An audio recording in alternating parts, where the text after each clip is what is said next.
Entonces estamos observando aquí que los descendientes de la primera generación en la segunda ley de Mendel, los descendientes de la primera generación en la segunda de Mendel, también tienen el rasgo dominante, ¿no? Que son de color verde, plantas con vainas verdes y infladas, ¿no? Verdes e infladas, ¿no? Pero su genotipo, ¿cómo era? Su genotipo era diferente al progenitor, ¿no? A este progenitor. Este es un dihíbrido, en cambio este es un homocigoto dominante, ¿no? Esa es la diferencia. Ahora, justamente Mendel va a hacer lo mismo que hizo en la primera ley, ¿no? En el primer experimento. Va a cruzar estos individuos de la primera generación para descubrir dónde se encuentran los rasgos recesivos. Si se van a aparecer o no, eso lo va a corroborar cruzando la F1. Entonces la F1 ahora se va a cruzar, se van a autofecundar. Recordemos ahora, estos individuos presentan plantas hermafroditas, ahora se van a autofecundar, ¿no? La F1 se va a cruzar con la F1. Este órgano masculino se va a cruzar con este órgano femenino en la misma flor. Por eso las flechas indican que cada individuo va a formar los mismos tipos, o cada órgano masculino y femenino va a formar los mismos tipos de gametos, ¿no? Esta flor va a formar, tanto la flor masculina como la flor femenina, va a formar los mismos tipos de gametos porque presentan el mismo genotipo, ¿no? Entonces vamos a determinar el genotipo de uno de ellos y el otro será el mismo, ¿no? Vamos a determinar cómo es el genotipo de este. Para determinar el genotipo, recuerdan algo importante ustedes, ¿no? ¿Recuerdan lo que les mencioné? Para determinar el genotipo, ¿qué tienen que hacer? Tienen que escoger solamente un alelo. Escogen un alelo, o sea, de cada carácter escogen un alelo. Y a ver, ¿qué pasaría si escogemos este alelo, el alelo A, ¿no? En este gameto escogió el alelo A. Ahora tiene que escoger el B. El B va a escoger solamente este de acá. Entonces tenemos la primera combinación sería A dominante y B dominante. Y aquí tenemos el primer gameto. Ahora, este A dominante puede escoger este B recesivo. Y tenemos esta segunda combinación. Segundo tipo de gameto.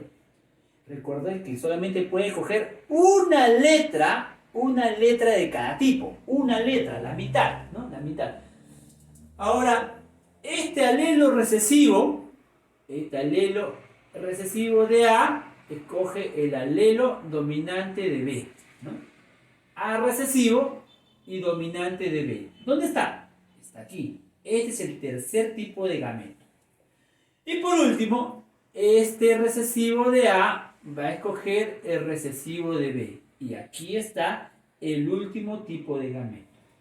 Los gametos van a escoger los alelos de cada tipo. Solamente pueden escoger un alelo. Y ahí están los 4 tipos de gametos de cada órgano sexual, de cada órgano de la planta, ¿no? Tanto del órgano masculino como del órgano femenino. Entonces este sería, por ejemplo, el órgano masculino, ¿no? Vamos a ponerlo así. Y este sería el órgano femenino, ¿no? Que serían los mismos tipos de gametos porque tienen el mismo genotipo. ¿Listo? ¿Hasta ahí está bien? Está claro, ¿no? Entonces vamos a continuar. Ahora, ¿qué va a pasar? Ahora miren, estos gametos se van a unir, van a fecundarse, ¿no? Entonces vamos a ubicar los gametos del machito y los gametos de la hembrita. Son los mismos tipos de gametos que lo estoy ubicando en forma horizontal para el machito y en forma vertical para la hembrita. Vamos a desarrollar nuestra tabla de Punnett. Recuerden que la tabla de Punnett me va a ayudar a simplificar los descendientes. Pero ¿cómo sé de cuánto es mi tabla, profesor? Tu tabla va a depender de los tipos de gametos que tenga, de los gametos diferentes que presentan. Recordemos cuántos gametos diferentes hay acá. Perdón, aquí hay 2 tipos de gametos, ¿no? 2 tipos de gametos. ¿Ya? Aquí 2 y aquí 2. Por lo tanto, mi tabla va a ser de 2 por 2. ¿Cuántos tipos de gametas tienes por cada uno? Aquí 4 y acá 4. Por lo tanto, mi tabla va a ser de 4 por 4, que serían 16 contenidos, ¿no? Ahora, miren, recordemos, ¿cuántos genotipos voy a encontrar? Como les mencioné antes. ¿Cuántos contenidos voy a tener? Te voy a tener 16 genotipos. 16 genotipos. Estos genotipos los voy a combinar y ordenar de la manera siguiente. Miren, jóvenes, y escuchen atentamente las combinaciones que van a formarse. Miren, cuando se unen estos dos se forma este genotipo. Este genotipo es homocigote para A y para B. Homocigote para A y para B. Y aquí está, miren. ¿Cuántos de estos hay? ¿Cuántos de estos hay?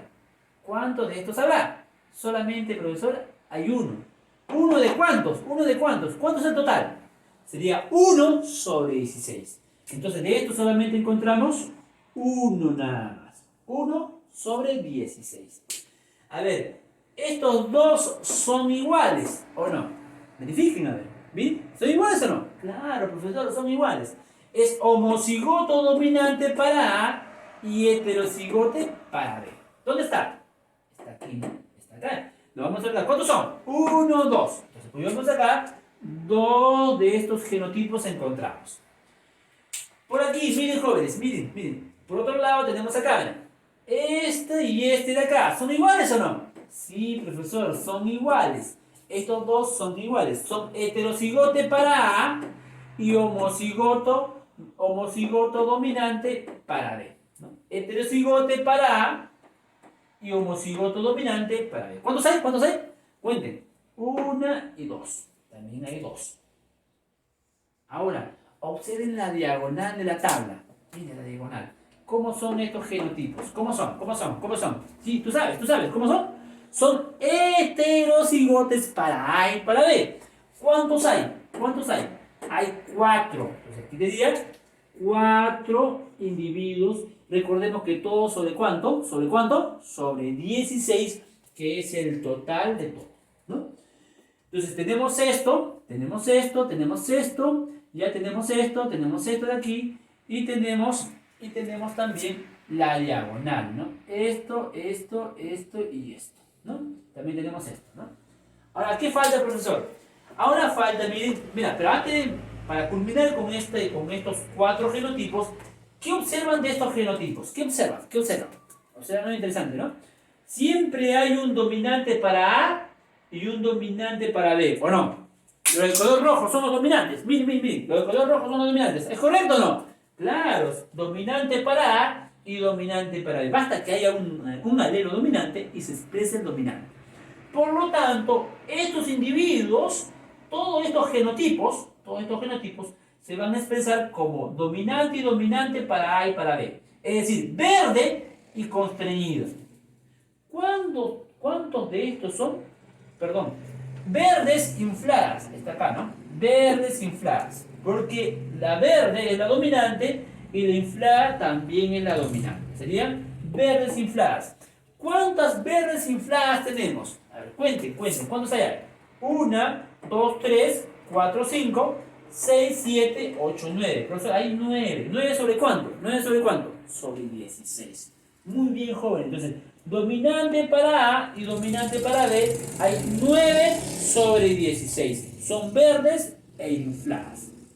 Y después, ¿qué más tenemos? Tenemos lo siguiente, miren. Lo de aquí. ¿Cómo es ahora? ¿Cómo es este genotipo? Este genotipo es homocigote para A y homocigote dominante para A y homocigoto recesivo para B. Acá está. ¿Cuántos hay? Profesor, solamente hay uno. Entonces sería 1 sobre 16, ¿no? Homocigoto dominante para A y homocigote recesivo para B. ¿Listo? Ahora, observen esto y esto. ¿Cómo son? Son heterocigote para A y heterocigote dominante para A y homocigote para B. ¿Cuántos de estos hay? 1 y 2. Serían 2. ¿2 sobre cuánto? ¿Sobre cuánto? Sobre 16. Muy bien, jóvenes. Pues ahí tenemos Ahí tenemos a este otro genotipo. Ahora, ¿qué observan de estos genotipos? ¿Qué observan? Lo de rojo, recuerden, es el dominante. O sea, es dominante para A y recesivo para B. Si es dominante para A, ¿qué carácter tendría? Si es dominante para A, ¿quién es el dominante? ¿Quién es el dominante? Color verde. Y acá está, ¿no? Dominante es color verde. ¿Quién es el recesivo para B? Las constreñidas. Entonces, verde y constreñidas serían estos individuos. ¿Cuántos son? 3, profesor. 1 más 2, 3. ¿3 sobre cuánto? ¿Sobre cuánto? Sobre 16. ¿No? 3 sobre 16. Ahora, estos individuos de acá. El de aquí. El de aquí es homocigoto recesivo para